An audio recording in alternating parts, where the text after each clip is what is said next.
members of the business fraternity who are at their stands at the exhibition area as well, showcasing their wares and making sure that each of us earn a black belt in shopping, and each of us also indulge in our Reverend Dylan. Yesterday it was the disorder you said you had. It's the compulsive shopping disorder, ladies and gentlemen. I'd love for all of you today to take the opportunity to go to the exhibition, and part of what I want you to leave with for the weekend is this disorder, is this sickness, a compulsive shopping disorder. I want you to go home with it. There is no known cure for said disease. There is no known vaccination. And this is perfectly okay for the business people of Durban. All right. With that out of the way, ladies and gentlemen, and that protocol observed at the top of this morning, I'd like to welcome to the stage Reverend Dylan, who will give us a recap, firstly, of just what he heard as the convener of this convention on day one, but also today as we kickstart day two. Yesterday we answered the what and the why we are gathered and what resurgence actually means for not just South Africa, Africa, and the diaspora, but we really started to look at what does resurgence mean in a global context and how do we localize that. Today, he is going to just outline the further objectives of day two. He's also going to give us an outline, I'm told, on some of the role players that we haven't as yet met and who all play a role behind the scenes and who will play different roles as part of today, as well as leave us with some of the key pointers and key highlights, I think, and critical points for our attention and priorities that he hopes we take with for day two. So, ladies, actually, I'm making a fundamental error, Reverend Dylan, before I welcome you on stage. I should have actually welcomed our hosts first, and that's Councillor Pili. Councillor Pili Ndlovu from the ECOD committee, who is the deputy chair. Councillor Pili, my sight under the lights. There she is. Now I see her. That's why. Thank you. Reverend Dylan, if you don't mind, and if we can allow our host to please come up onto stage and make her opening remarks. I had not seen her, ladies and gentlemen, in the light, so I thought, but there she is. Please give a warm round of applause to the deputy chair of this very important committee within the eThekwini municipality. Good morning, ma'am. Thank you very much, and you may take the lectern. Okay. Program Director Lynette Mpemba, thank you very much. Let me greet our city manager. I believe he's amongst the guests, although I don't see him. DCM Epewa of Economic Development and Planning, and a warm greeting to the founder and co-convener of the Resurgence Conference and CEO, publisher of the New York Christian Times, Reverend Dennis Dillon. The African Global Network Chairman, Wiseman Mkhize Mumbo, I greet you. And a special greeting to the Republic of Zambia, former Vice President, Dr. Neves Mumba. The New York State Senator, James Sanders Jr., I greet you. World Economic Congress President, Dr. Alexandra Chisango of Black Lives Matter, and co-creator Ayo Tometi, a warm greeting to you.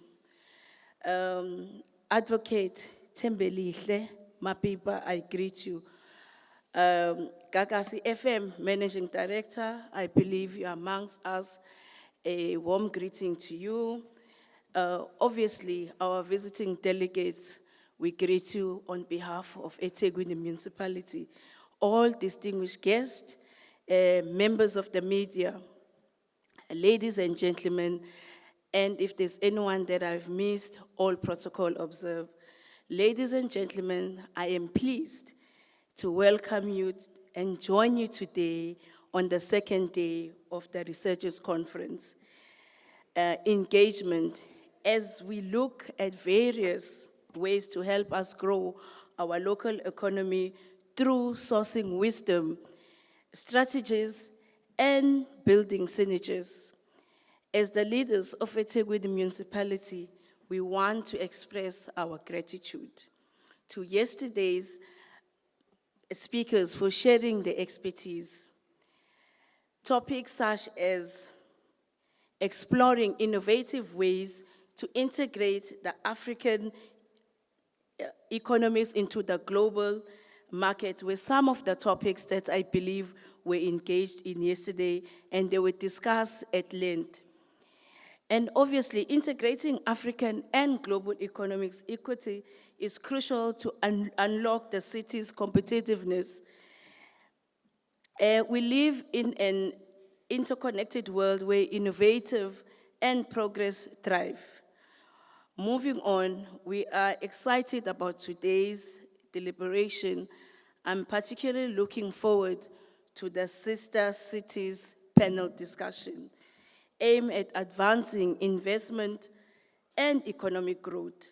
We always encourage the public-private partnership model as government cooperation, as well as government-to-government cooperation to accelerate service delivery and economic growth. When we join hands, there is so much that we can achieve. For us, we support such programs as they are in line with our municipality effort to moving with the implementation of our strategic program aimed at improving the livelihood of our people. Furthermore, the program is in line with our IDP Plan 2 objective, which is economic growth and job creation. This program is testamental that the city is committed to presenting trade and new market opportunities that will foster growth and excellence in the business community and further position the city of Durban as an investment destination of choice, of course. The city has the vision to be Africa's most caring and livable city. Therefore, all our various efforts and programs are aligned to that vision. To this end, we want to send a message of hope to our local business industry at large, to say that we remain committed to working with all relevant stakeholders to help revive the economy. In closing, we look forward to different presentations. We are confident that we are going to gain valuable insights into how we put eThekwini at the top of the list of preferred investment destination and having thriving economy. And in closing, I would like to echo our MC's word. Please, please, during the break, we will encourage you to go to our exhibitors. And as she said, it's a disease. The good thing about this disease is that it does not kill. So let's have our cards ready. Thank you very much.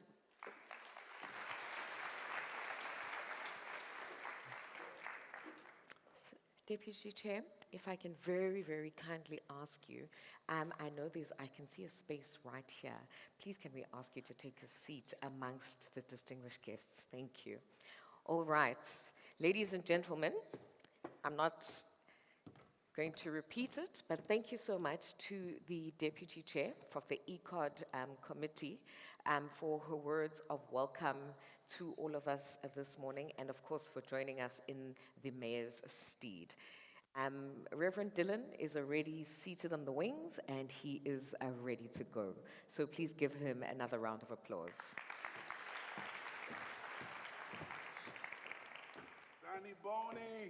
Sanbonani, Reverend. Johnny. How is Durban doing today? Come on, you know we're going to have an exciting time, so I need everybody to be happy. Everybody's feeling good? Well, put your hands together if you're feeling good today. All right, good. Can we raise that energy just a little bit higher? Come on, put your hands together if you're feeling good. We're here to do business. We're here to just talk about just some exciting things as we work together just to move the needle forward. So I just want to take a moment to really salute and commend our program director. Let's put our hands together for her. I want to just, as we come to this, the second day, I want to just acknowledge and really salute. Let's put our hands together for our deputy chair for her awesome presentation. Thank you so much, Deputy Chair. I want to just quickly also, as we come to this Resurgence Conference on this, the second day of the Resurgence Conference here in Durban, South Africa. It's good to be in South Africa. How many feel good being in South Africa that traveled with us? It's good to be home. This is home, and it's an exciting journey. I want to just quickly just share a couple of brief announcements. And number one, as was noted by so many, we can't stress more how important it is for us to support the businesses that are physically here in the house with us. Put your hands together if you're with me on that. So compulsive shopping disorder, as was noted, I'm going to say it again, it is good today. You know, let's do a lot of shopping today. Let's make sure that we visit. I want to just, if I could, take this approach to it. Look at this beautiful shoe. Manufactured in Durban, South Africa.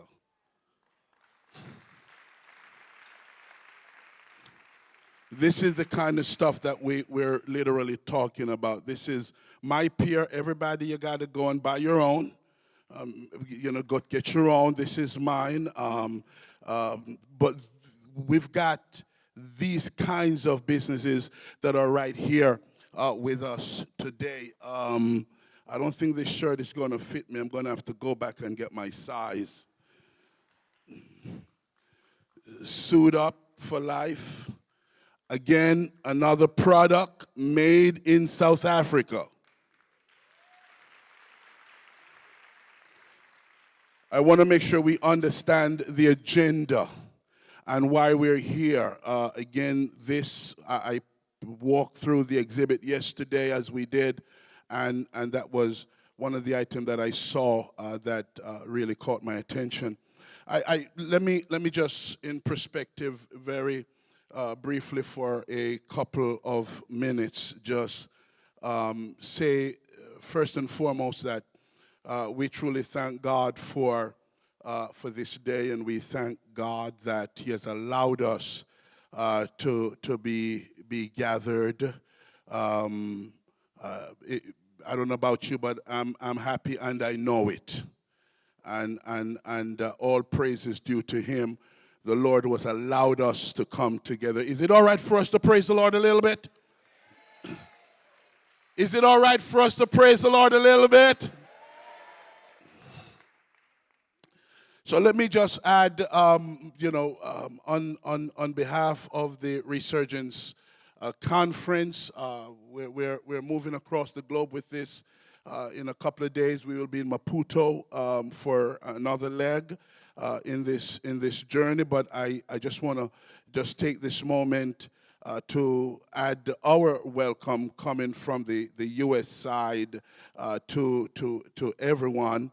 And we thank you for attending what I'm hoping will be a life-changing and a life-altering Resurgence Conference in Durban.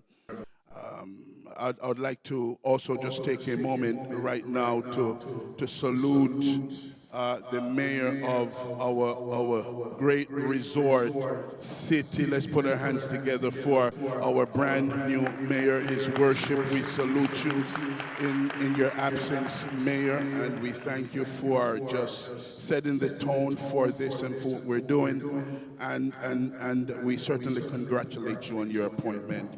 We want to certainly salute the Honorable Economic Chair for Economic Development for Ethekwini Municipality in his absence, Councillor Thimbo Natulu, and we say to him, God bless you, and of course, Deputy Chair who have shared with us a little bit, and very importantly, I just have to pause just for a moment because I'm a little emotional about this, but I really want us to salute the city manager, the Honorable Musa Mubele, just for his leadership and for the initiative. Y'all can do better than that. I think we should all just stand to our feet and just give him a thank you and a salute.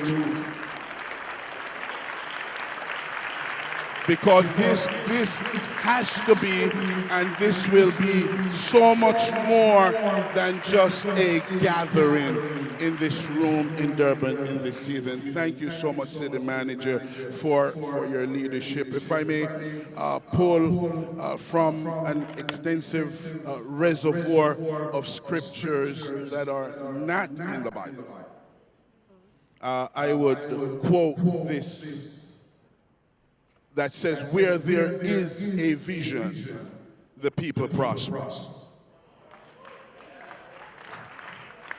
Yeah, it's not in the Bible. The Bible says where there is no vision, the people perish. And Dennis Dillon is saying where there is a vision, the people prosper. And because there is a vision, because the Durban leadership in this season and at this time have a vision, we decree prophetically that Durban shall prosper. Because where there is a vision, the people prosper. And so in this city, this province and nation, we want to just talk about the path to peace and power, prosperity, because of the progressive, the visionary leadership of these giants. Every one of all the members of the leadership team that we've met here in Durban have been so on point. We really want to put our hands together and give God praise for them and for them to keep up the leadership. And we must stress that this is a business conference. This is an investment conference. Shall I say, we didn't come here to have church. We came here to talk about economic empowerment, to talk about investment, and to talk about how we move the needle forward for black people in Durban, in KwaZulu-Natal, in South Africa, on the continent of Africa, and in the rest of the world. That's why we're gathered. Because we've got this misconception that whenever black people gather, we gather to have church. We're here to talk about empowerment, to talk about investment, and to talk about how we move the needle forward. I want to just, again, acting CEO George and Deputy Head Nonku and just the entire team on the ground. You've been so outstanding. Let me just quickly take a moment just to salute the Christian Times staff. I published the New York Christian Times for the past 35 or so years in New York City. We've done a series of publications and a number of books on empowerment and economics and inspiration and otherwise. And so I want to salute our senior editor and co-publisher who happens at the request of the mayor of New York City. She's so good that the mayor asked for her on loan, and we loan her to the mayor. So she is the chief of staff for the senior advisor to the mayor of New York City, Mrs. Karen Cox, who is in the house. Let's put our hands together for her. Karen, if you're there, just stand up. Okay. As much as the mayor and I, we've been friends for many, many, many years. These days, if I need the mayor, I have to go to Karen Cox. And so we salute her. I want to just also acknowledge folks, because it took a lot of work to get us where we are today. And I want to just acknowledge our conference organizer. She is a leader and organizer extraordinaire who've done so much to get us to where we are today, to organize this delegation and to get this delegation here. Let's put our hands together for Camille Cooper, conference organizer. Stand up, Camille, so that they can see you. We thank you, we thank you. Finally and importantly, I really want us just to salute Wiseman McKaysey, who is the chairman, president for the African Global Networks. Let's put our hands together for Wiseman as well. Wiseman, we thank you. Very importantly, Wiseman and Ron Kanene, one of the first original lead actors in Disney's The Lion King, who is the one who started nudging me, you gotta go to Durban, you gotta go to Durban. And so he, linked with Wiseman, and then they met with us, and we met in a couple of restaurants in New York City, and that's where this conversation started. So to you, Wiseman, and to you, Ron Kanene, I certainly want to salute you guys. I want us. I want to acknowledge the entire group of delegates. Let's give it up for all the delegates that's in the house today. We thank you. Dr. Bishop Nevers, Mumba, former Vice President of the Republic of Zambia. We salute you. Dr. Mumba, who has consented to serve on the Global Advisory for the Resurgence, and to you, sir, and to my state senator, Senator Saunders, and to our national president for the National Black Legislative Caucus. We thank you so much, Honorable Laura Hall. Let's put our hands together for her. Let me just quickly say, as I wrap this up and as we talk through all of this yesterday, what an awesome day it was yesterday. What an awesome evening yesterday. Let's give it up for everyone who played a role yesterday. We certainly thank you. The responsibility that we have and the mission that I believe is stretched before us as an African people is for us to break the economic stranglehold that has held us in psychological chains as consumers and not merchants. The depositors and not the bankers, the borrowers, not the loan givers. And sadly, the subjects, we've been the subjects of multi-trillion rands of global investments, yet we are not the investors. That changes today. We can no longer remain casual as the richest continent, yet having the poorest people. It's not acceptable. We can no longer be the strongest consumers and yet have the weakest commerce. Not acceptable. We can no longer just have the farms in Africa while others operate the factories. It's not acceptable. Somehow the mines are here in Africa, but the mints are in Germany and England. No longer acceptable. The minerals and the materials in Africa, the manufacturers and the marketers are in America, Europe, and Asia. No longer acceptable. The petroleum is in Africa, the producers, and the products are in China, France, and the Netherlands. It's no longer acceptable.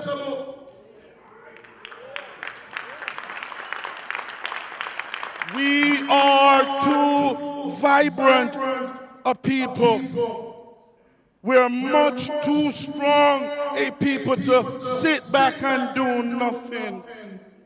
And so in the spirit of Nelson Mandela, Kwame Nkrumah and Patrick Lumumba from the continent, and the spirit of Madam C.J. Walker, Marcus Messiah Garvey, and Martin Luther King from our global village, Africa and African people must rise economically, and we must rise now.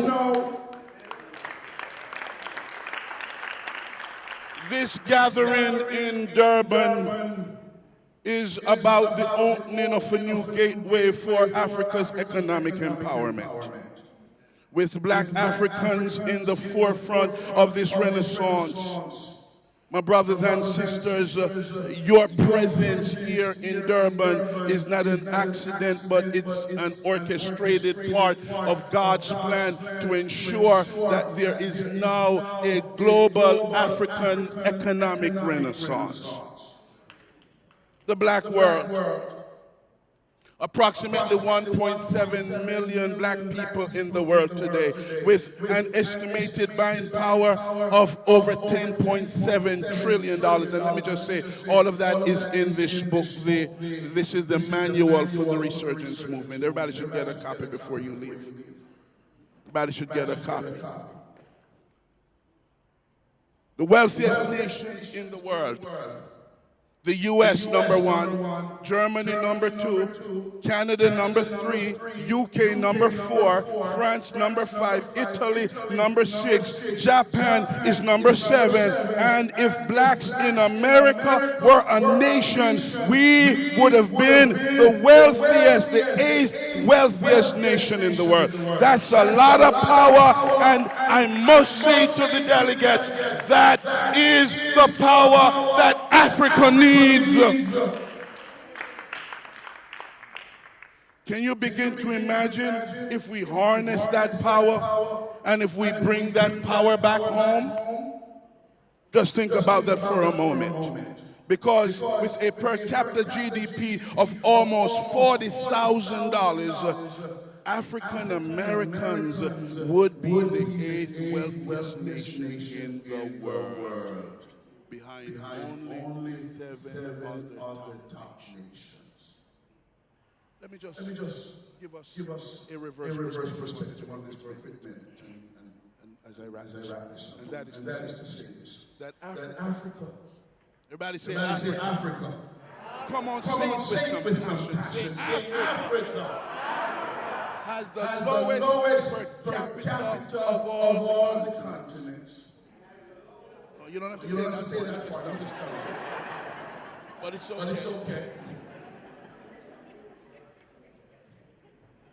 The lowest per capita of all the continents in the world. Oceania is 63,000. North America is number 2 at $57,000. Europe is number 3 at $33,000. And Africa is low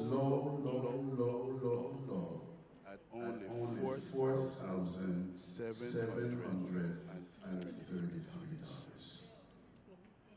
That's a problem. And the reason why this conference is so important, I really want to start with perspective. The reason why we're here is because we have to really make a commitment that we're going to change this. Let me just Let talk me about just talk South about Africa South just Africa just for a in moment terms in of the terms of the wealth gap. wealth gap. Blacks, Blacks, 81% of 81% the of the population in population South in South Africa. Africa. Whites Whites have a a 7.8% of the 7.8% of the population of population South of South Africa. Africa. 81% of the 81% of the population, blacks population in blacks South in South Africa, Africa control only control only 21% of the 21% of the wealth. wealth. Whites, Whites, 7.8% of the 7.8% of the population, population, and they and they control control 70% of the 70% of the wealth. wealth. Median Median pay for pay a for white a white male in male South in South Africa is Africa is 720,000 720,000 rands. rands. Median Median pay pay for for black male black in male South in South Africa is Africa only is only 282,000 282,000 rands. rands. That is That is why why it is it is important for important us to for do us to this do this resurgence in resurgence in Durban Durban in this in time this so time that we so can that we begin can a begin new a journey new to journey move to the move youth the forward. youth forward. And so And so incidentally, 20 or 20 so or years so ago, years there ago, was there was another another strategic strategic UN-related UN-related gathering in gathering in Durban Durban that was that called the was called World the World Conference Conference Against Against Racism. Racism. I happen to know a few of the key participants in that particular conference. From that conference came the Durban Declaration and the program for action that is called the DPPA. We've seen very little progress in that regard. After 20 years of this Durban Declaration and 30 years after freedom in South Africa, and yet racism is still as prevalent today as it was then. So an external battle against racism won't solve black people in America, black people in South Africa, black people across the continent's problem. What will solve the problem is when we come together as we're doing in this room now and create a new economic revolution. These are the days and the time, my brothers and sisters, for this kind of revolution. We must do it now. So if you ask me why, I will tell you that racism is about economics. And so freedom from racism must be about economics. The evil system of apartheid was about economics. The enslavement of Africans and African people around the globe has been about economics. The fraudulent discovery of the New World was about economics. The struggle for Africa and the Berlin Conference in 1884 was about economics. And so if we are going to deal with the path to freedom and liberation for black people in Africa and across the globe, it equally has to be about economics. So as I close in today's America, blacks, the former enslaved Africans, own only 0.2% of the businesses with employees. That's less than 1/2%, and yet represent 14% of the population. Blacks in America have a medium income, a medium net worth rather, of $24,000 compared to whites, $198,000. Blacks in America earn only 62 cents to every dollar that whites own in America. Why is that important? This resurgence movement, the first of its kind in Africa, is purposeful in our commitment to change this trajectory. On this International Mandela Week, in this season, we're calling for a new solidarity between blacks in America and blacks in Durban, in KZN, in South Africa, in Southern Africa, the SADC region, and across the expanse of our great motherland. We're calling for the sons and the daughters from afar to come home, bringing the wealth of many lands back to Africa. Zion, oh, y'all ain't worried. Zion. You see, there has been so many miseducation, misunderstanding. Zion is Africa. There are biblical evidence that will help you to better understand that, but this is not the time for that. My brothers and sisters, what the call is for us today, let there be a Durban Renaissance initiative that I want us to call Initiative 2034. Initiative 2034, in 10 years, I decree that there must be 400 black Americans who will own homes and timeshare units in Durban. I was just talking to the senator on a ride over here, and the senator says, Rev, what if we make a commitment that we will identify a place in Africa where we can organize and challenge Africans in America to come to and set up enterprises and build businesses in collaboration with our counterparts. And I says, exactly what I'm thinking, Mr. Senator, and let it be Durban. In 10 years, let there be a 40% increase in travel by blacks in America to Durban and to Southern Africa. We must go back and begin to sell the new Africa or sell the correct Africa so that our people in America will come, because if we increase tourism in Durban, I mean the Miami Beach of Africa, if we begin to do that, we really begin to create this dynamics. In 10 years, I want to decree that there should be 400 new business partnerships between businesses in America and businesses in Durban, South Africa. And I'm going to put in place some teams right after, working with the city manager, to make sure that we accomplish this.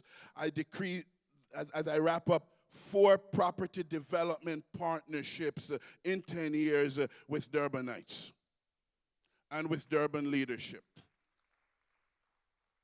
And I'm asking that one of those 4 property development, that the ownership will come from members in this room. And finally, I want to challenge the state representative. I want to challenge the senator for us to go back to America and for us to challenge the various controllers across the expanse of the United States, that all of the money that black employees are putting in pension fund, let's make a commitment that there shall be a $4 billion investment in African businesses that are black owned over the next 10 years. That is the agenda I want to lay out, my brothers and sisters. And I say to us, in closing, let this economic revival renaissance begin, and let it begin with us right here in Durban.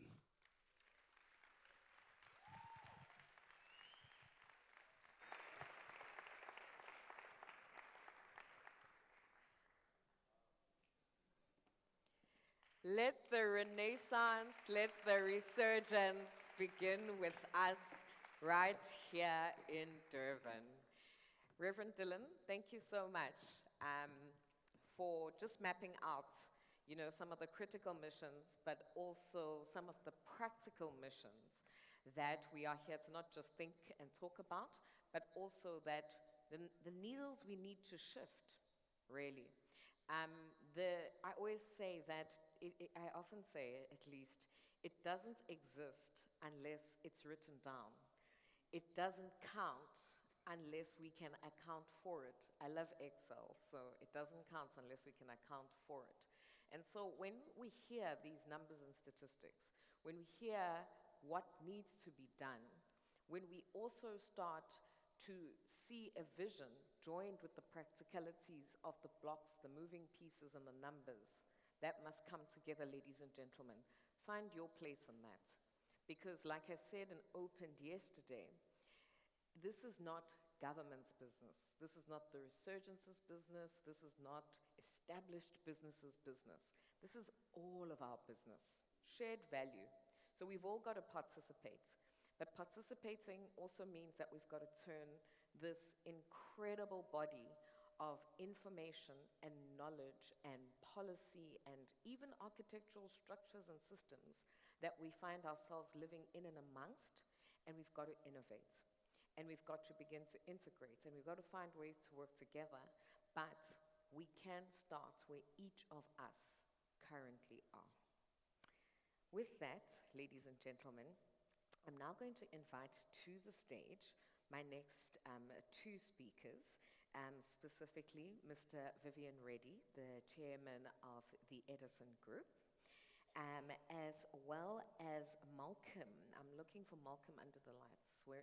There he is, and he's ready. Dr. Malcolm Punter, who is going to tell us a little bit about the work that he does in real estate and land development in the United States. He's one of our visiting delegates. Gentlemen, if you can please join me on stage.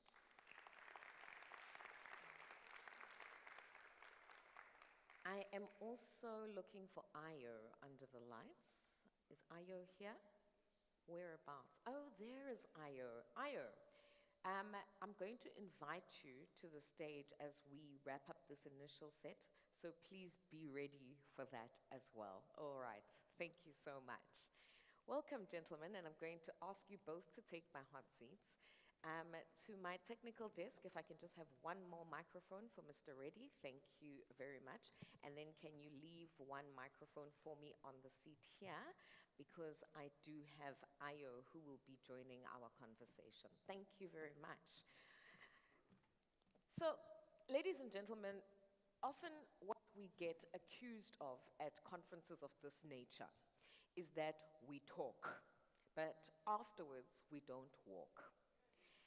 Very rarely, and as we identified yesterday, do we also do a good job of communicating, of branding, and telling the stories of the work that is actually being done behind the scenes and in the background. It's so easy to become consumed by the size and the magnitude of the world's problems, our specific nation's problems, our own personal problems, you know, that sometimes we don't also look out for silver linings. I often say, sure, there are rocks that get thrown at us, but we don't often look out for the glimmers in and amongst a lot of the things that give us the shivers.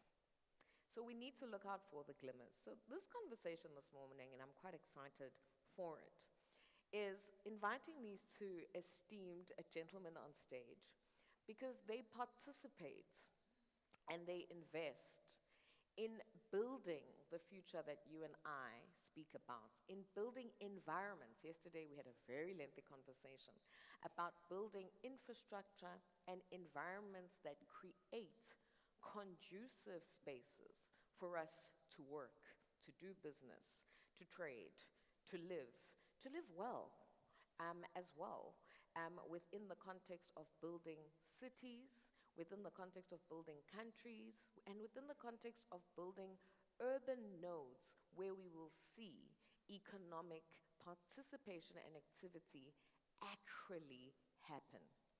For too long, many of our, particularly our African cities, have become part of the barometers. And people will tell us that, oh, in 2030, you know, Johannesburg or Nairobi or Lagos or Accra or Dakar will become the next international hub of a certain activity or digital activity or urban growth, etc. We've all read the reports, WEF, World Bank, etc., they produce them annually. But we've also got to go behind the scenes and say, who becomes responsible for turning these young emerging cities into vibrant environments where that economic activity actually exists? And so here what we are going to unpack is how sister city collaborations can help us advance investment and economic growth. But more specifically, how across sectors and using development, using infrastructure, and using multiple elements of economic activity, whether it is commercial activity, retail activity, residential, mixed-use activity, actually drives change, and why it's so critically important that we partner, not just business investing and pouring in and building for economic sustainability, but we have to partner with all the different role players and parties who are gathered here today, the institutions, the policy drivers, the cities themselves, government, the financial sector. And we're going to unpack that today. Mr. Vivian Reddy, I'm going to start with you. I'm going to give him host and hometown advantage. Ladies and gentlemen, Mr. Vivian Reddy, particularly for our visiting delegates, because I know that to the local and the South African business community, he's a man who he needs very little introduction. But to our visiting delegates in particular, Mr. Reddy, how many years have you been in business this year? How many years have you been in business this year? Oh, 42 years. See, he's been in business for longer than I've been alive. He's basically a monument in business in South Africa with an illustrious career that has spanned from starting a business in the electrical field, a small business in the electrical field, and has grown into a group of companies today, a leading group of companies today, that encompasses quite a number of different interests. You know, earlier on, I said we're going to leave this, this session with an obsessive shopping, a consumer disorder. He's one of the people who owns a center where you can go and catch this disorder in Durban. It has the international brands we spoke so widely about yesterday and how they source and originate so much of the product that comes from South Africa as well as on the African continent. But he'll tell us a little bit about that and the fun he's having on that project. But he is not just driving the disorder, but he is also creating a new order in how we participate in that space.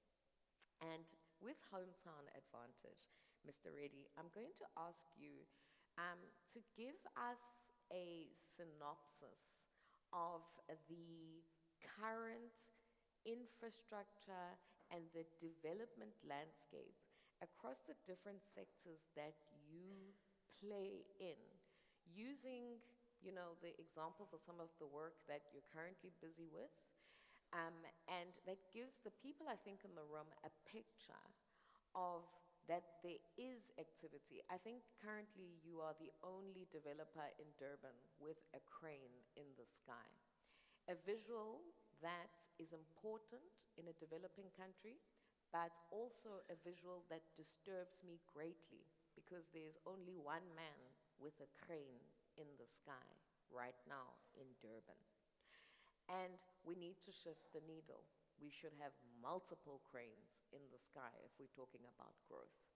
So if you can give us just a synopsis and what you're experiencing, what you're working on, and how this conversation is being brought to life through the work that you do. Thanks. It's really great to be sitting here. And last night I hosted part of the delegation at the Radisson Blue Hotel, and I met some wonderful individuals. And I must say, Reverend, you are such an inspiration. As a seasoned businessman, sitting there listening to you, I felt very inspired, and I believe the Resurgent movement can actually help to uplift Africa. We need that message. You know, I just want to go back to that 42 years ago when I started. I started off life with $50 and a broken down bakkie in the apartheid days. We were going nowhere. I started off after my stay name's Reddy's Electrical, and our American delegation will understand this, and we're getting nowhere. And in those apartheid days, when you were black, you were evil. No white company and no one wanted to hear about you. And I decided to change the name of the company to Edison Power, after the great Thomas Edison, the inventor of the light bulb. I called myself Edison Power. And people were calling me and saying, can we speak to Miss Edison? And I used to tell them, Miss Edison is not here, can I help you? And I masqueraded as this white Edison And Reverend, when they found out there was no Edison, we were persecuted. They tried to bankrupt us. But we had all black staff. And I used to quote the words of the, Martin Luther King, who said that even if you are a street sweeper, you sweep the street like the way Beethoven played music and the way Michelangelo painted it. Everyone's saying you're the best street sweeper in the world. It simply means you must do your best, and that's what we did. We as black South Africans had to do our best. We had to persevere. And throughout all this, we never ever gave up. And coming back, fast forward to the new South Africa, it hasn't changed much.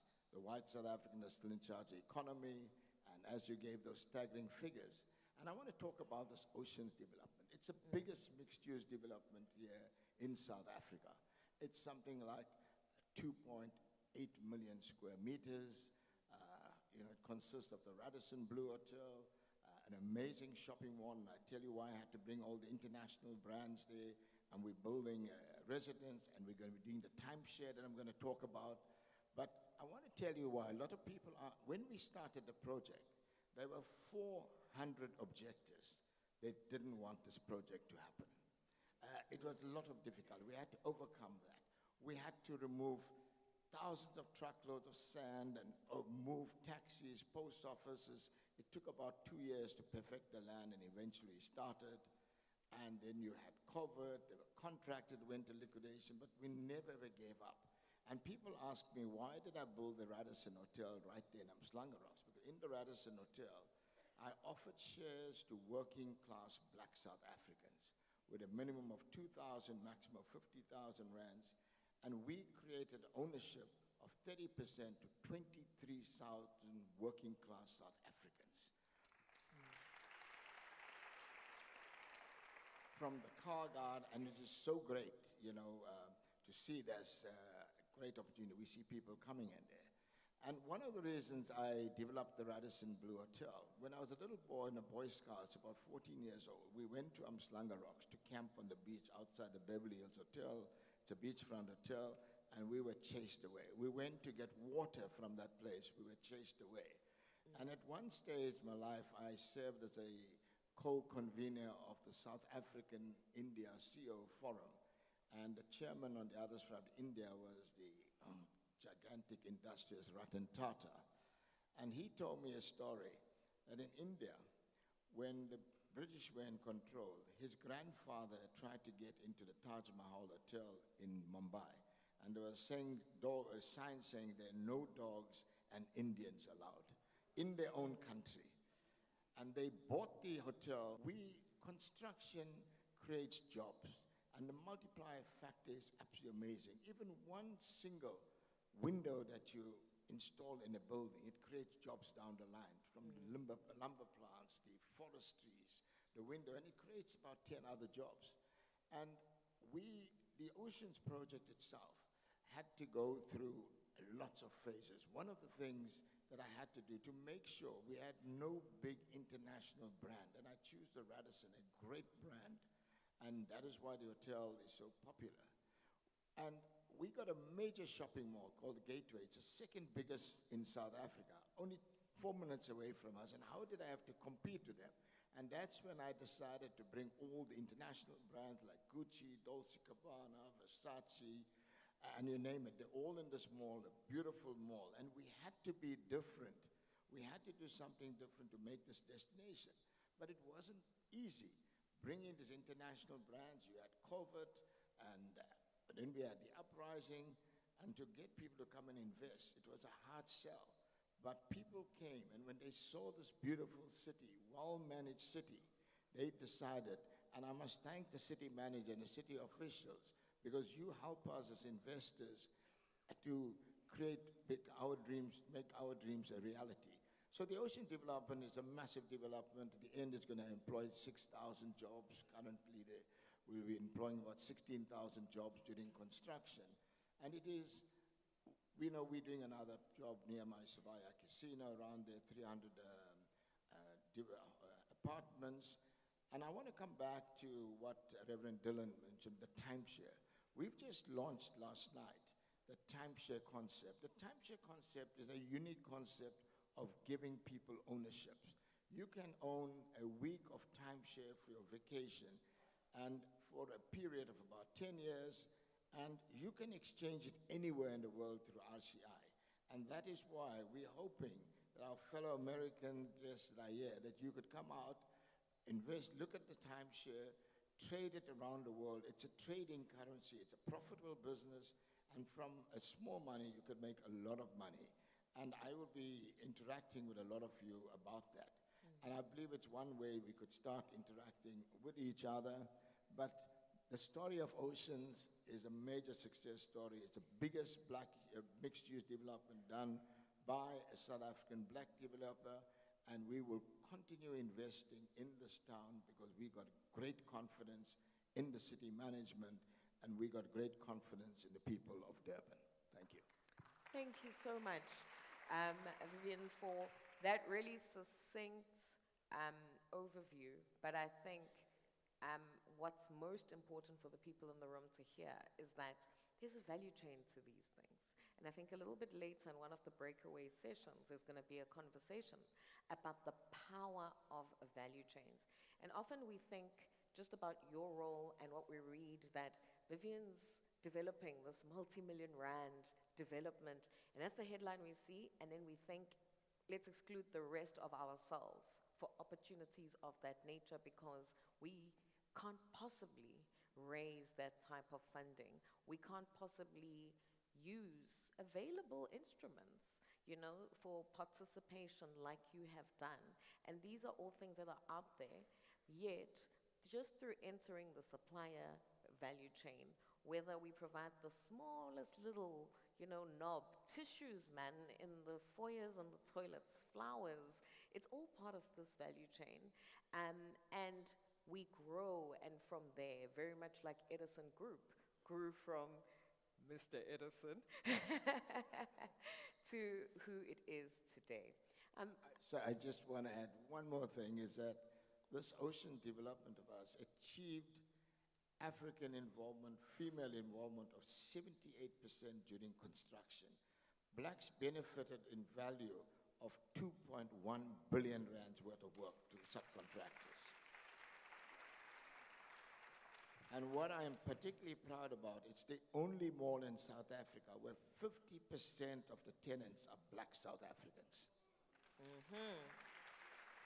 Which, just on the basis of tenancy in South Africa, and if you look at our real estate markets, just on the basis of tenancy, makes it the highest regional centers tenancy that is of color in that context. If you think about all the very large ones that, and I won't mention names because I'm not here to talk about names, all the ones that are listed, etc., black tenancies are less, in most instances, are less than 2%. So 50% is a remarkable achievement, but it's also a sign of the times for all of us, and I need all of you to hold on to that. All right. Dr. Malcolm, welcome to you. Please can you give us a synopsis from your side, and what you work on and the space you work in, and why this collaborative learning opportunity is one. Firstly, you've gotten on a plane and traveled a great number of miles to get here. And this collaborative opportunity to share, to learn, and exchange both ideas, but also opportunity, is one that is also worthwhile in what many of us South Africans deem a very established and probably a very saturated investment market such as the United States. Thank you for that. And I just start by saying I'm very inspired by all of the beautiful people that I've met or seen since my visit here a few days ago. And I'd like to thank Reverend Dillon. Reverend Dillon has been an inspiration in the United States in carrying the legacy of Dr. Martin Luther King, our martyr Malcolm X, Marcus Garvey, and making sure that the notion of liberation is an economic empowerment message. and I represent, my name is Dr. Malcolm Ali Punter. I am privileged to serve as the President and Chief Executive Officer of Harlem Congregations for Community Improvement. Raise your hand if you ever heard of the city or the community called Harlem in the United States. Right, it's an iconic community. The community of Harlem was begun by the Dutch settlement in 1642 in the what we now call Harlem on the east side of the island of Manhattan.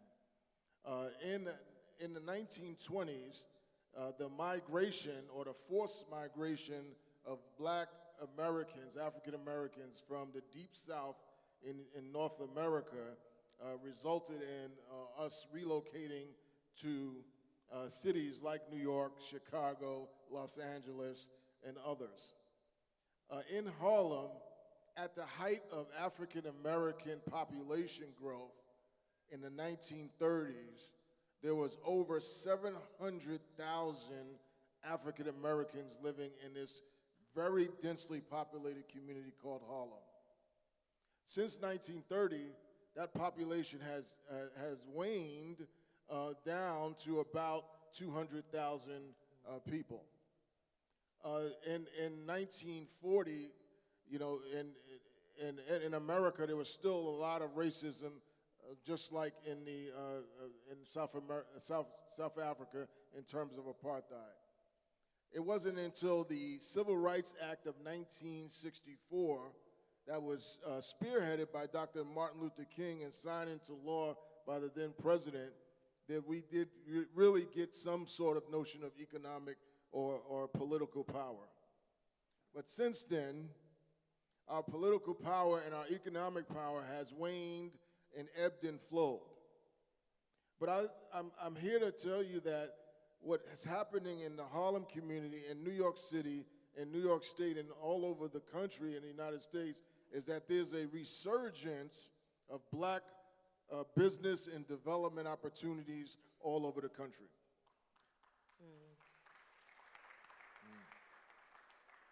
And as I applaud the developer in terms of the Oceans project, one of the equivalent type of projects in Harlem is what we call the Victoria Theater Hotel, the Renaissance Marriott Hotel, which HCCI was part of the development team in realizing that project.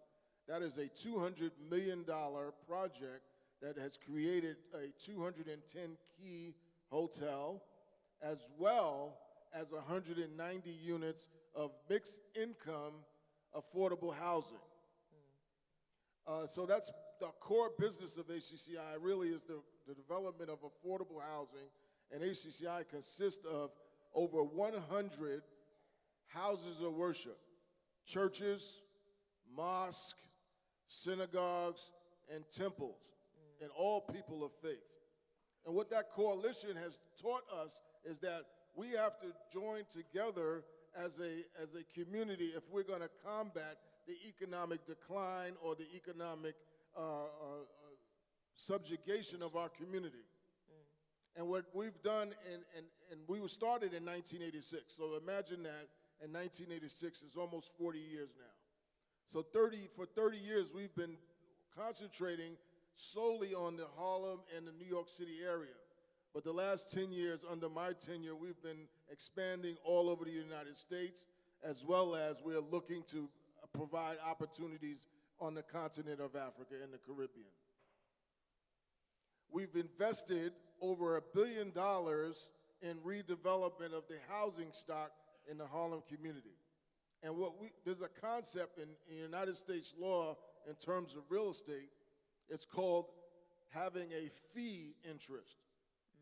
The fee interest means that you have total ownership of the property, not only the structure built upon the land, but the land from the bottom of the core of the earth to the highest heavens in the universe.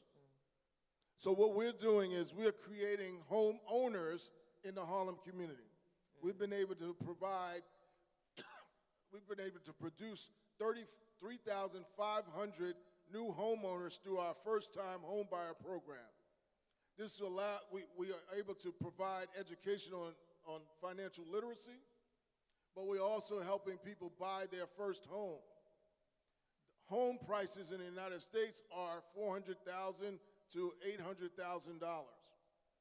Under our first-time homebuyer program, we're able to get our participants access to a 20% of the value of the purchase of their home through a grant that is in partnership with the city and state of New York. That is how we realize our public and private partnership. So you get a 20% grant by learning how to become a homeowner of property, learning how to save your hard-earned money for the future. One of the other things is that, of course, you're right, development means that we're creating jobs. So in the Victoria project, we created 200 construction jobs and about 150 permanent jobs. So that hotel is in operations now on what we call the famed boulevard of 125th Street in the Harlem community. We're also building 600 apartments in Atlanta, Georgia. So we're exporting the model that we created in Harlem for the holistic revitalization of the Harlem community and other communities throughout the country. So we're building 600 units in Atlanta, Georgia. We just cut the ribbon in April of 2024 for 240 apartments in Columbia, South Carolina. These are developments that are happening in the old South part of the country, where there was, the height of racism in America. Yeah. So how do we do it? What does a public and private partnership look like? With the federal government in the United States in 1986, they created what was called the Tax Reform Act of 1986. That legislative agenda and law created a low-income housing tax credits so that our for-profit developers and corporate interests have an incentive to invest in low to moderate income housing in our community. So I've asked one of our friends from South Africa today, what is your corporate tax rate? And he said, it's too much. So that's true in the United States as well. The corporate tax rate in the United States is about 37%. So what this low-income housing tax credit has done is incentivize corporations to become good corporate stewards in investing in those tax credits. So me as a sponsor of the housing development at HCCI, I get an award from the federal and state government of tax credits. Those tax credits are then sold by me to the corporate interest in exchange for a dollar-for-dollar reduction in their tax liability. It's an innovative program. And it is something I believe that can be incorporated in any industrialized nation that has a developed corporate tax structure and a corporation environment that needs to reduce their taxes. Because it requires the corporations and the communities to work together. And corporations want to make sure that they lower their taxes as much as possible. But they should do it responsibly. So that tax credit allows them to almost zero out their taxes, but that money, that investment dollars goes back into the community, and they become what we call is the structure of the housing development entities is structured as a partnership, a general partnership.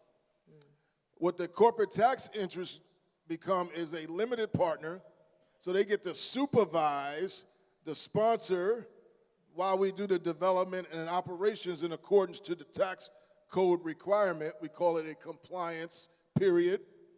And for 10 years, they get to claim their tax credits against their corporate profits.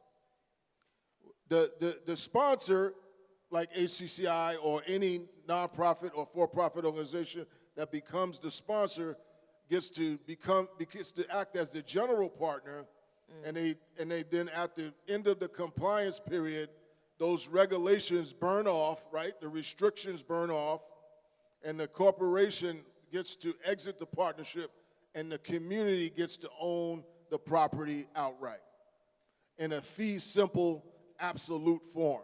That is total ownership, as I mentioned, from the center of the earth to the highest elevations in the universe. You own that plot of land.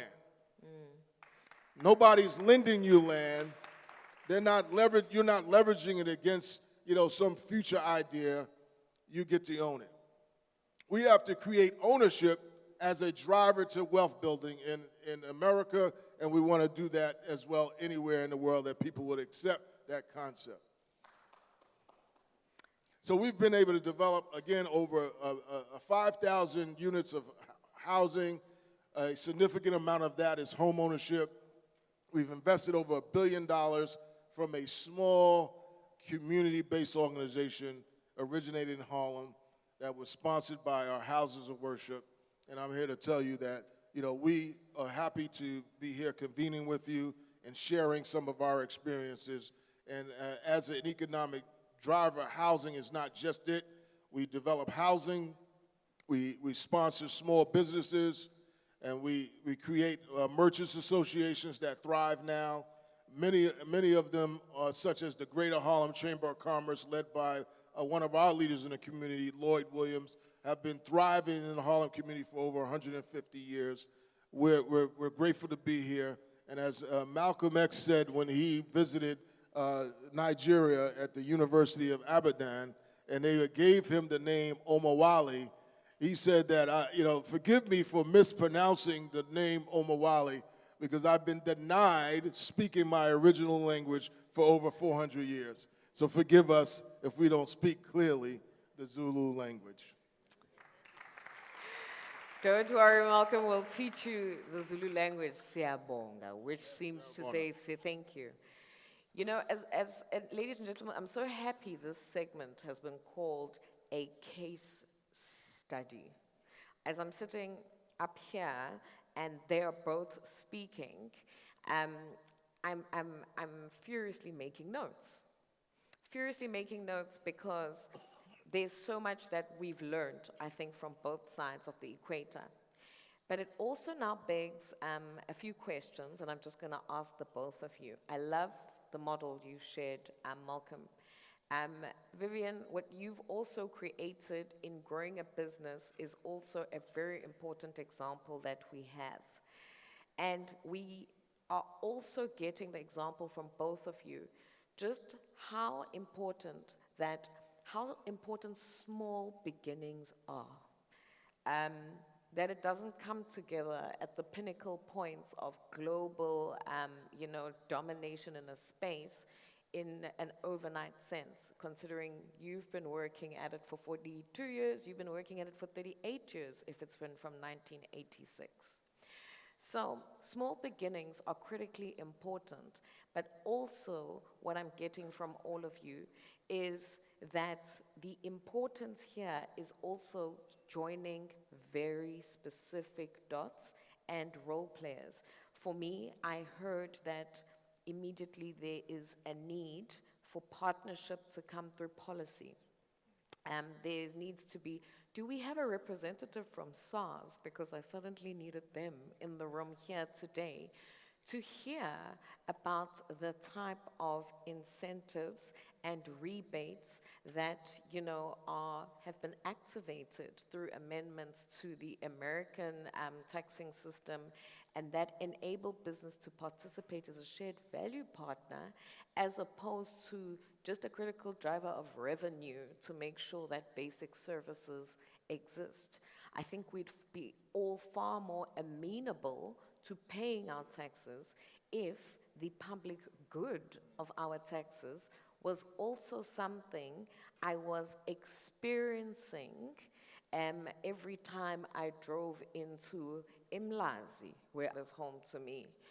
If I was driving into Guamashu, if I was driving into Guandengezi, and I could see my taxes as a business person generating public good.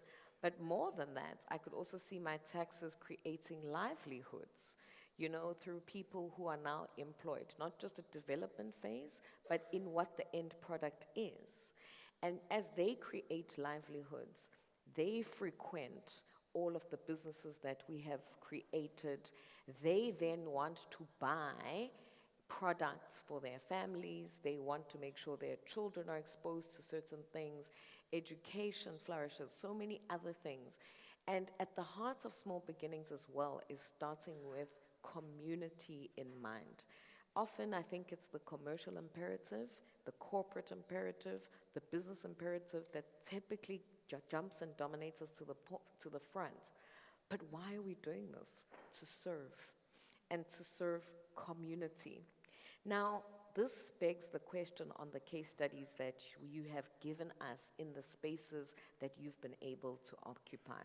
What do you see? And both of you can answer this question for me, because, you know, there's just so much more that we can go into related to equity and how gentrification, previous laws and reforms of laws around ownership of land and repossession, dispossession, and urban justice play roles in some of this, especially for the Black community.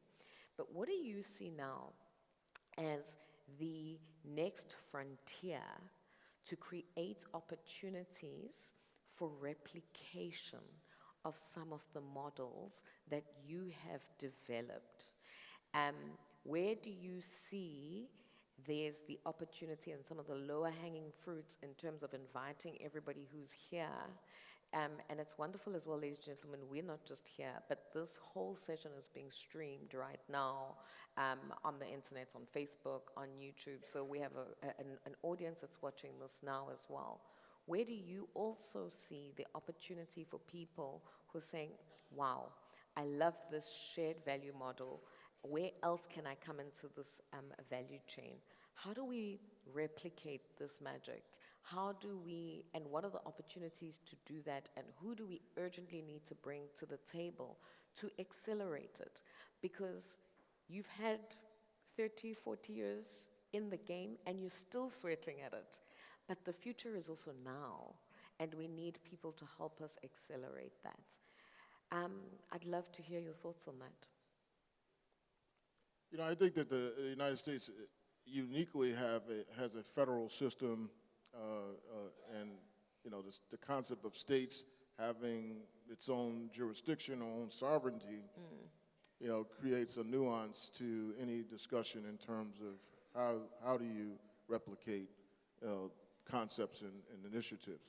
What's fortunate, you know, on the federal tax credit perspective is that you know, that is an act of Congress, you know, that the joint legislature of the United States, and that code has been made virtually perpetual. There was a renewal of the code recently, maybe about 15 years ago. But because the corporate interests in the United States have a strong influence over the political system, and because the United States really is a multinational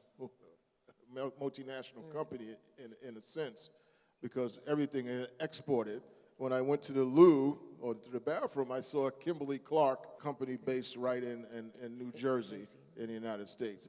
So I said, wow, that's interesting. And you know, we export everything, McDonald's, as you know, and all of the top brands, which means that, you know, there's a lot of corporate profits to try to leverage tax credits against, or tax credits against the corporate profits.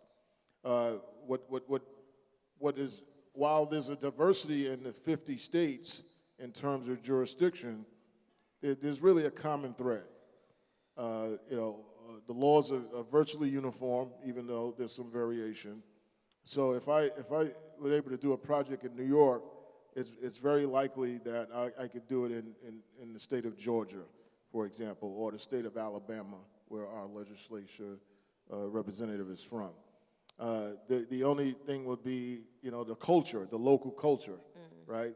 That you have to get past. But what we found is that in underserved communities, whether it's a state community or a community underserved represented by a southern state or not. There's such a dearth of services and opportunity. People are just lining up for people who have the experience that can execute these projects and then replicate those projects in their community. Because every one of the states, every one of the communities have people that are on the lower income band of the society. And everybody has similar problems. So our problems with providing affordable housing or getting people from the low income strata to the middle income strata is similar.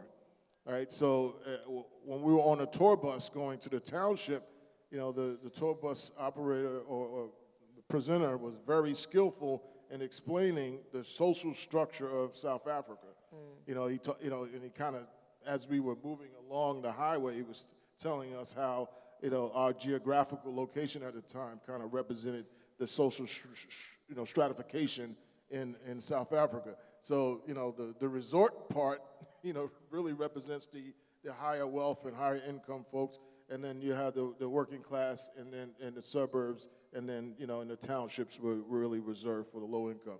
So what we'd like to do is model a replicable program based upon people's circumstances. Everybody's not in the same circumstance. So what we would probably want to do in the township is build, the institutions that are the feeders for the young people who, by the way, the young people were beautiful.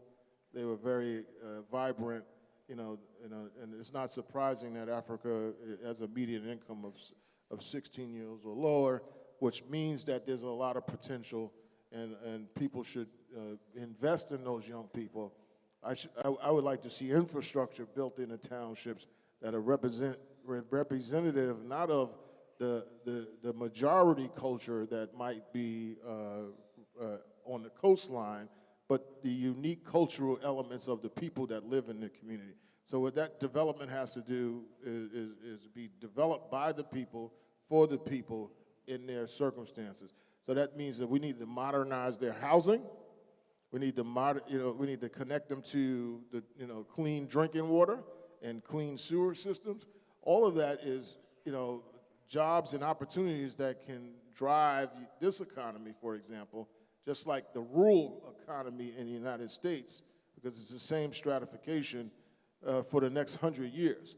You'll be building infrastructure for the next 100 years. One of the things that, and I'm not a partisan political person, but one of the things that our current administration in the United States, the Biden-Harris administration has done is invested in infrastructure, because the United States infrastructure has aged such to the degree that you have bridges being knocked down or destroyed by ships.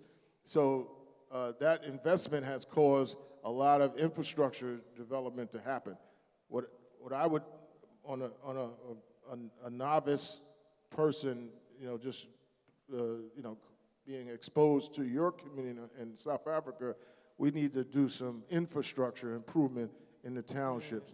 And then, as those people have those jobs and get those skills in building their own infrastructure, they're going to be elevated to the next economic class just naturally, right? Because they gain the skills, they have the education, they're going to have the income, and then they'll be able to move up. So we want to meet everybody where they are, and I think that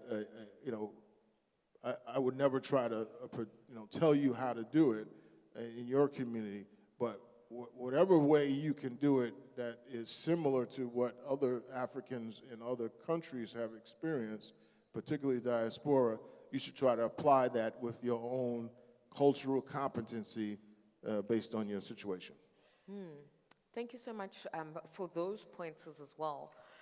In terms of that entry point that's available to all of us, and how we can also just gather all of those people and start to show them that opportunity and unpack and unload it in that way. Mr. Reddy, replication, the low-hanging fruits in this value chain. Share with us your thoughts. Thanks. One of the things I want to comment on is one of the biggest problems, the barriers to emerging SMEs, black SMEs in South Africa, and emerging black business is a lack of access to capital.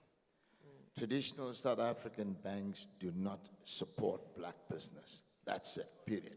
As much as they can deny it, there's proof. I've seen proof of where black business partners went with the same business plan to a bank and were turned down, a white person went in and they got the loan.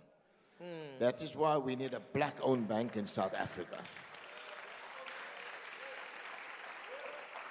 To change the economic climate, and I'm talking to the PIC, they control 2.7 trillion rands of pension money of largely black workers. Yes. They should be channeling funds into SME. We need to, it's great. Durban is rich in culture, we get great in tourism. When we come to Durban, we shouldn't be staying in Umhlanga Rocks. We only go to Umlazi, it's a big township, and people around us, Maxis. We know about Maxis. In Umlazi, there should be lovely hotels. There should be township experiences. In the other areas, Amkababa, all these areas should be developed. And that is what's going to change the economy of this country. When blacks get access to capital, and I believe, and I know the capacity, and I know the determination, and the value of capital that can really uplift the community, as long as we don't have access to money. Even we, at this stage, at our stage, sitting here, we would say, I've done a project that was 2 billion rand without a single money from South African banks, because it's so difficult. But we need to change, and I'm hoping that with our interactions with Reverend Dillon and our American brothers and sisters, that we could exchange ideas. And we as South Africans must not sit back. We've got to say, where is our pension fund being used? Why is our pension fund being invested in London, to put up buildings in London and other states in Switzerland? That's what's happening. You put your monies offshore. Pension fund money should be put into South Africa to build our own economy, to lend black monies. And that is what we need. Without capital, we're not going to go anywhere. We can all be emotional, and you've got to stand up. And, Reverend Dillon told me an excellent story last night, how he led a march to one of the big banks in America because they were discriminating against blacks. And he got, in one day, $2 million removed from that bank by black investors in the bank. And that's what we need to do. We become too passive in this issue. And as long as black South Africans, we sit back and accept the status quo, nothing is going to change. And I'm hoping, with the motivation and the leadership that's produced by Reverend Dillon and other American brothers and sisters, that we must be motivated to go out there and challenge the status quo and change things. There are a lot of opportunities, lower hanging fruits, and in the economy. And I believe, if you look at Umhlanga Rocks, we created that massive 250 million US dollar project. It's about 5 billion rands. And what we did there, even though we took traders that were in the streets around the taxi rank, and we built a beautiful trading shelter, shops for them in the heart of Umhlanga Rocks, the heart of tourism, where property is the third most expensive in the world, and they are now there. And this is what property developers need to do, all property developers in South Africa. They need to emulate us. You need to empower blacks. You need to create more opportunities.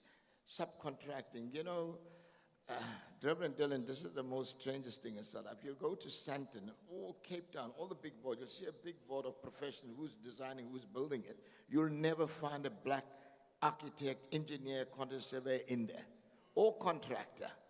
And that needs to be changed.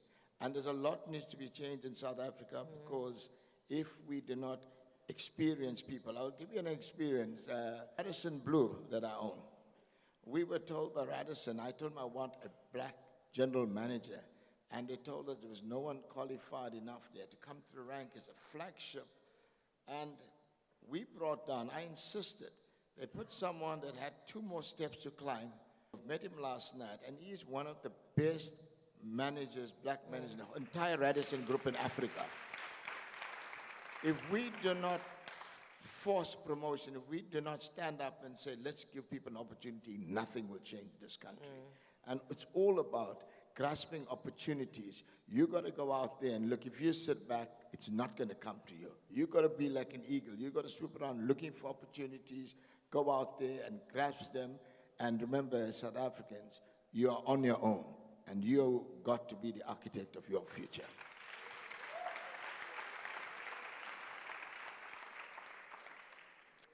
Challenge accepted, sir. Challenge accepted. Challenge accepted. I often say transformation, ladies and gentlemen, of the systems, the structures, institutions, governments, societies, is not CSI. It's not corporate social investments. It's not, as we heard yesterday, it is not charitable, it's not aid, it's not a grant, and the waiting for permission. In many instances, transformation is the law. Firstly, it is the law in South Africa. Secondly, it is a catalytic economic driver. Because if we have different people owning and having access, we have new opportunity. If we widen the table, there is more for us to eat. And when there is more for us to eat, it eradicates, I think, the mindsets that poverty in particular instill, including scarcity and the inability to see opportunity when we widen that table. If the table will not be widened for you to the challenge that we must accept from both Dr. Malcolm Partner and Mr. Reddy today, build your own table. And building our own table means that we cannot replicate the behaviors we have seen at old tables, because we also have a syndrome, people of color. When you finally make it to the table, you're so excited to be at the table by yourself that you become the new blockage and hindrance to expansion.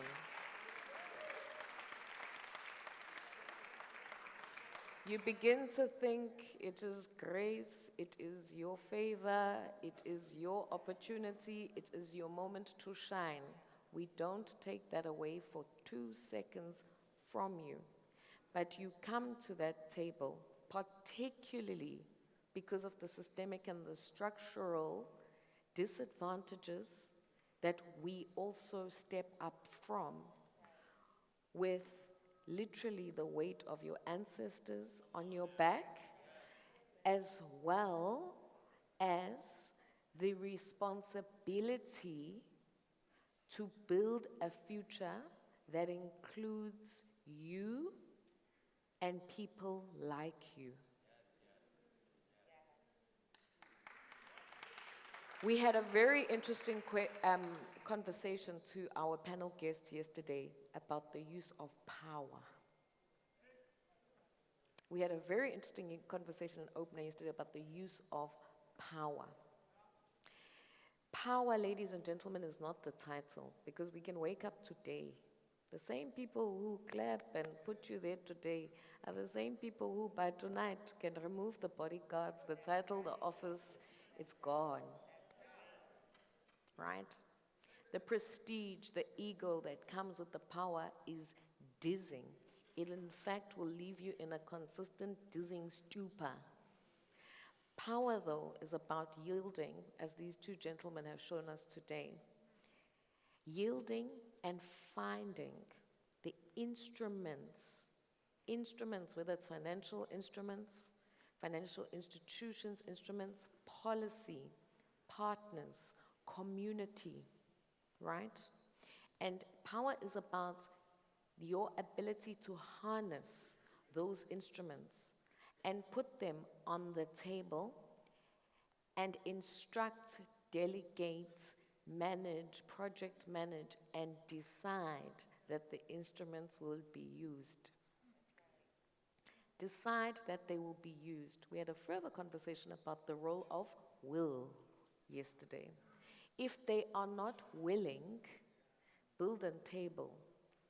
At your table, do not replicate the old behaviors, but create will, goodwill, and go and gather the exact same tools and build another and a new system around it. And that is what every single one of us today, when we talk about replication, is being charged to do. All of us today have our own potential, but in our businesses, in our professional lives, etc., we always also work with young people in particular. We spoke about youth, gentlemen, yesterday. People we cannot leave behind. We spoke about young people. We spoke about who do we ultimately leave behind. Most affected and the most left behind in all of these divides typically tend to be young people and women. We are all, in all of our spaces, surrounded by the potential that young people in particular, both male and female, but also women in particular, carry with them. I know that what often happens also, we spoke about age and the role of age in Africa and leadership as well, that the average age, Vivian, of the South African and African population is 19, but the average age, when we look at who's our presidents and our leaders, generally, I complained about the summer meetings of the UN. The average age there is 78. And we need to bring balance to that picture. The only way we bring balance, ladies and gentlemen, to the picture, here's an example that has been used by Vivian today. We promote a young person into a role. Yesterday I spoke about we're building a parachute on the way out of the plane. We've jumped. We're in the future. We've jumped. The parachute, though, piece of sail by sail, implement by implement, component by component, is being built on the way to crash to the ground. We have a choice. It crashes and burns with us, or we build it together, we replicate it, and the thing takes off. And the only way we do that is also perhaps by bringing young minds and everybody with. Because the problem is this: even when you've built your own parachute and you have wealth on your own and you have control and ownership, the problem becomes this: I've left everybody else on the ground. There is a consistent vulture at my door who I'm not sharing value with, who, and if you've lived in Durban, right, in the last 3 years, who, if you recall what happened in the United States during Black Lives Matter in the heat of that pandemic, that thing that we didn't know whether it was going to kill us yesterday, today, or tonight, right? There's an African proverb that specifically says, ladies and gentlemen, that if the child is not embraced and does not feel the warmth of the village, it will burn it down to feel that warmth. We've been there. We've seen what happens when people are not part of a shared value, right? So that's where replication is going to start. It's going to start in the townships where we are. It's going to start with the ideas that we have. It's also going to start with the idea that your neighbors are not there, ukuthi banomona, bayasithakatha, etc. Your neighbors are your partners, but you're going to have to teach your neighbors the language of partnership and literacy in partnership. Because a house divided is what? Thank you. And I think with that, ladies and gentlemen,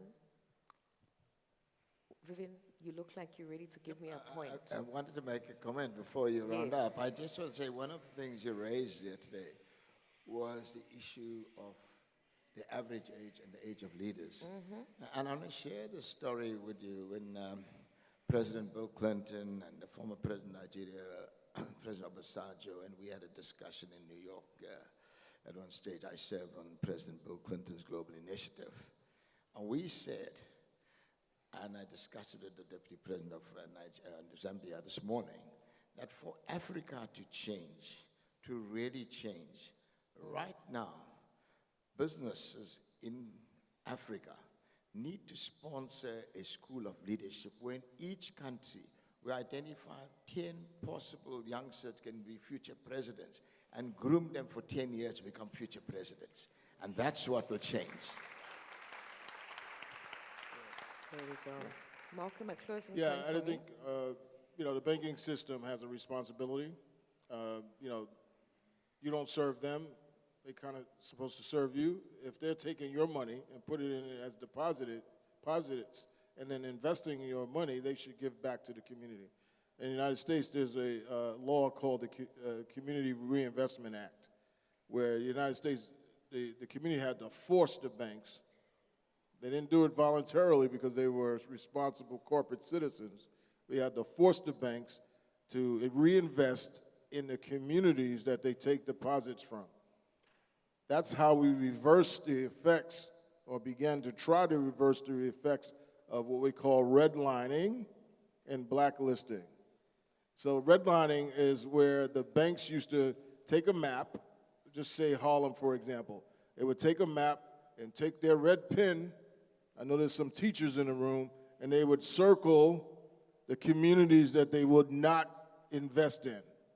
Redlining. The CRA, the Community Investment Act, compelled the banks to reinvest money into the communities that they take money out as deposits, because they're serving, you're giving them your hard-earned money, in which they're invested in Europe and making multiples of several thousand% multiples on, yet they don't invest in the townships or the suburbs or the communities that you reside in. Doesn't make sense. If they take deposits from you, and most people keep their money in banks, they must reinvest in that community. So access to capital for businesses that you are incubating should be present, and no one should, in South America, refuse to invest in the communities that they take. It's unacceptable. So, ladies and gentlemen, with that, and I hope, and yesterday I asked everybody, do you understand why we are here? You said yes. Do you understand what the conference is about and what it is that we're here to open ourselves up to, the responsibilities we are taking on? You all said yes. Do you, at this point in time, feel as if you understand the role that you can play? Yes. Who doesn't?